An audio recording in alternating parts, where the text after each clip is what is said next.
राम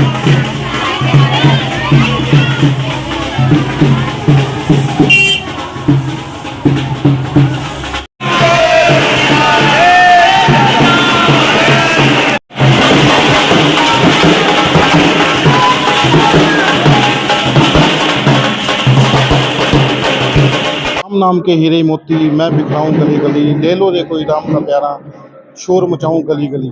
जी हाँ, आज झांसी के सनातन धर्म मंदिर के अंदर आज राम कथा का 9 दिवसीय जो आयोजन होने जा रहा है, कथा व्यास रहेंगे राघवेंद्र सरकार जी। स्वामी जी हमारे साथ मौजूद हैं, बातचीत कर लेते हैं। स्वामी जी जय श्री राम। भव्य कथा का आयोजन हो रहा है स्वामी जी, 9 दिवसीय रहेगा शायद। जी बिल्कुल। तो क्या कहना चाहेंगे? स्वामी जी स्वागत है आपका श्री राम कथा में। मैं आप सबके माध्यम से हमारे झांसी नगरी में और भी जितने अन्य अन्य स्थल पर प्रभु श्री नारायण भक्त प्रेमी जन हैं, सबसे आग्रह करूंगा कि हमारे श्री हनुमत सेवा समिति परिवार के द्वारा नवाहन 9 दिवसीय श्री राम कथा का पावन आयोजन श्री माता मंदिर मुल्तान कॉलोनी झांसी में चल रहा है। आज जिसका आपने देखा अभी कलश यात्रा के माध्यम से हमने जो एक पुनीत सत्कर्म निभाया और श्री रामचरितमानस जी को धारण करते हुए हमने मंडप में विराजमान किया श्री व्यासपीठ जी पर। ठीक 3:15 से हमारा नित्य प्रति का श्री राम कथा का आनंद चर्चा रहेगी और इस हरि चर्चा में आज के समय में हमारे सामाजिक परिवेश में, पारिवारिक परिवेश में प्रभु श्री रामचंद्र जी का चरित्र, उनकी चर्चाएं, उनकी हरि कथा जो उन्होंने अपने जीवन में धारण की, जो उन्होंने जीवन जिया, उस हरि चर्चा का कितना सटीक और कितना प्रामाणिक आज भी प्रभाव है, इसकी चर्चाएं 9 दिन तक प्रभु भक्तों के बीच में हम सब मिल करके करेंगे। आचार्य जी, आपने एक बात कही थी इस मंच के माध्यम से, जिन्होंने रामलला जी की जो मूर्ति जो बनाई थी, जिसे तराशा गया था, जी वो पहले कुछ थी और जब प्राण प्रतिष्ठा हुई फिर वो चेंज हो गई। जी वो थोड़ा सा विस्तार में जरा बताएं। स्वामी जी, मैं इसके बारे में पहले भी कई बार चर्चाएं कर चुका हूं। जब भी हरि भक्तों के बीच में प्रश्न उठता है, हमारा जो सनातन वैदिक धर्म है, उस सनातन वैदिक धर्म में एक रीति है, वेद मंत्रों के साथ जो हमारी किसी भी मूर्ति में प्राण प्रतिष्ठा करने का जो विधान है, उस प्राण प्रतिष्ठा में साक्षात जो भगवत स्वरूप तेज माना गया है, उस तेज का आधान मूर्ति में किया जाता है। मूर्ति भले ही वो किसी धातु की हो, पत्थर की हो, वो मूर्ति तब तक मूर्ति रहती है जब तक उसका वैदिक विधान प्रारंभ नहीं होता। लेकिन वैदिक विधान में हमारी जो समर्पण के समय अंतिम जो तेज आधान की प्रक्रिया होती है वैदिक विधान के अनुसार, जैसे ही हम आंखों के आगे से प्रभु के जिस भी भगवत स्वरूप का निष्पादन करते हैं, उनकी दृष्टि जैसे ही खुलती है और उनको एक दर्पण दिखाया जाता है, उस दर्पण के माध्यम से वो वैदिक तेज जो मंत्रों के द्वारा आहूत होता है, जिसको हम परमात्मा के रूप में मानते हैं, वो तेज उस मूर्ति के अंदर प्रतिष्ठित हो जाता है। प्राण प्रतिष्ठा का अर्थ भी यही है। और इसके लिए अभी आपने कहा कि मैंने ये बात क्यों कही, तो आप सभी अनुभव भी कर चुके होंगे। श्री योगीराज जी ने जो मूर्ति बनाई थी, वो मूर्ति जब तक वैदिक विधान में नहीं आई, तब तक उस मूर्ति का स्वरूप आप सब ने देखा, हमने देखा, एक अलग रूप में था। लेकिन जब ब्राह्मण देवताओं ने उस सत्कर्म को निभा करके अंतिम रूप दिया, जब उस तेज के आधान के साथ, उसी मूर्ति का स्वरूप एकदम बदल चुका था। आज जिस आप स्वरूप को देख रहे हैं, वो प्रभु श्री राम जी का साक्षात तेज उसी वैदिक विधान से आहूत है, उसमें किसी व्यक्ति का कोई प्रयास नहीं है। और मैं कहता हूं कि प्रभु श्री राम जी का पुनः प्रतिष्ठित होना, अपने ही स्थान पर प्रतिष्ठित होना, ये हम सनातनियों के लिए बड़े गौरव की बात है। और जो लोग भक्ति को भी चमत्कार के माध्यम से मानते हैं, मैं उनसे इतनी ही चर्चा साझा करूंगा कि वो एक बार मेरे राम जी के इन दोनों स्वरूपों की तुलना करके देख लें, तो शायद मन में कोई संदेह किसी प्रकार का नहीं रहेगा। जय श्री राम। जय श्री राम। आशीर्वाद ऐसे ही बनाए रखे।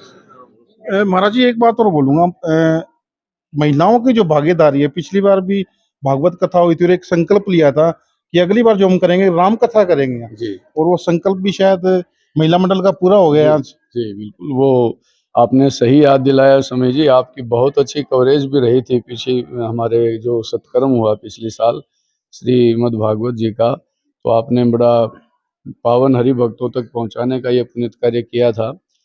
हमारे महिला मंडल की आपने बात की, तो बहन राधिका, कामिनी जी, या मैं नाम लूं तो एक से एक उत्तम सारे के सारे मेरे प्रभु श्री राम जी के परिवार के सेवक हैं।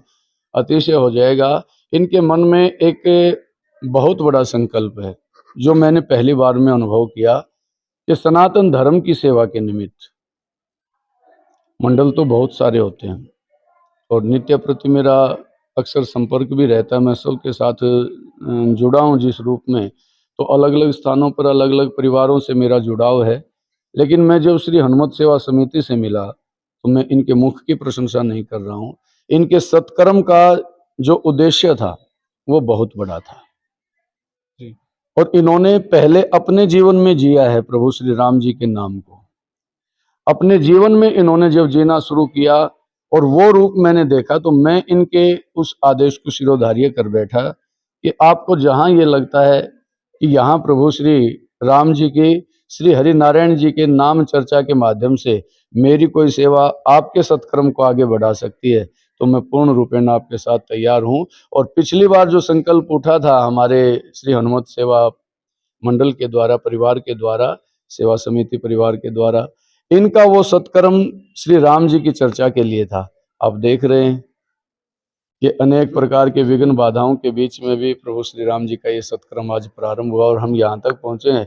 और हमें पूर्ण विश्वास है कि प्रभु श्री राम जी, हनुमत लाल जी इस सत्कर्म को अपने हाथों से संभालेंगे और पूर्ण भी वही करेंगे। प्रेम से बोलिए जय श्री राम। जय श्री राम जी। तो महिला मंडल उनसे बात कर लेते हैं। आपने एक संकल्प लिया था पिछली बार जो भागवत कथा हुई थी, वो संकल्प राम कथा का था, वो पूरा भी हो गया और प्रभु श्री राम का, रामलला का मंदिर भी बन गया। एक संकल्प के साथ कितने संकल्प पूरे हुए आपके? मेरे पास इस समय कोई भी शब्द नहीं कि जब रामलला जी की महाप्राण प्रतिष्ठा हो रही थी तो सब मतलब कुछ अलग सा ही चल रहा था। हृदय में इतना रोमांच था, समझ से बाहर था। और वही उसी समय उतने ही क्षणों में हम लोग भी यहाँ पर जो वहाँ चल रहा था अयोध्या में, वही का वही कार्यक्रम हमने यहीं पर भी किया, हांसी में रमन रेती के अंदर।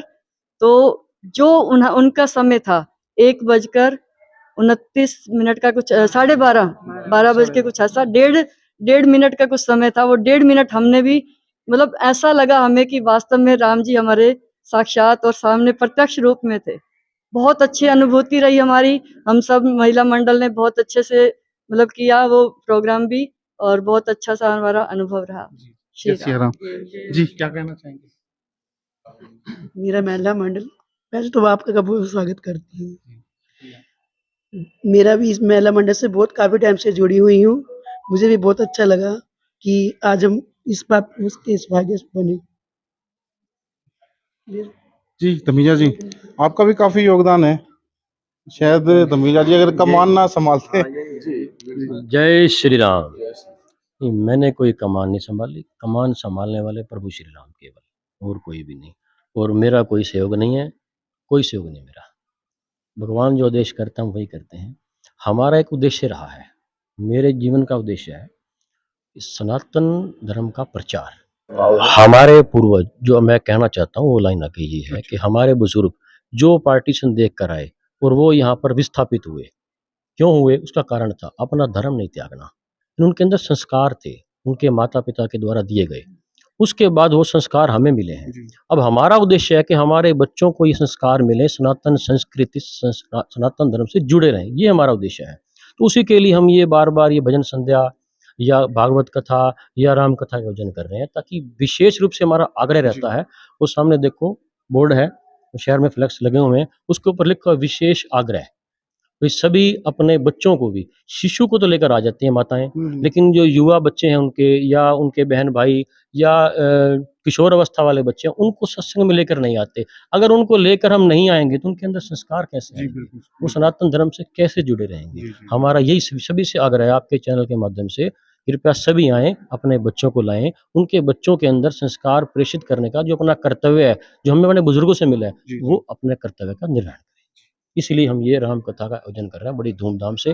कालनेमी हमारे ऊपर बहुत हैवी था, लेकिन हम सब ने मिलकर बड़ी विघ्न उसमें आए हैं। शास्त्री जी ने पहले बताया आपको, हम कालनेमी को परास्त करके आज यहाँ पहुंचे हैं। श्री राम जी की कृपा से विशेष कृपा हमारे ऊपर रही है, हनुमान जी की विशेष कृपा हमारे ऊपर रही है। बस यही कहना चाहूंगा, सभी आए आपके चैनल के माध्यम से, मैं सबका आह्वान करता हूं। बहुत शुक्रिया और जय श्री राम जी। जय श्री राम। तो जय श्री राम शास्त्री जी, सभी को जय श्री राम। महिला मंडल जय को श्री राम। हमारी प्रार्थना रहेगी कि आप इस सत्कर्म की सेवा जो दूर दूर बैठे हमारे प्रभु भक्तों तक पहुंचाते हैं, तो आपसे भी हमारा विशेष आग्रह रहेगा कि आप इस कवरेज को निरंतर जारी रखिएगा, ताकि 9 दिन के इस आनंद में ये हरि चर्चा हर एक उस आवश्यक जरूरतमंद परिवार तक पहुंचे जहां होनी चाहिए। जय श्री राम।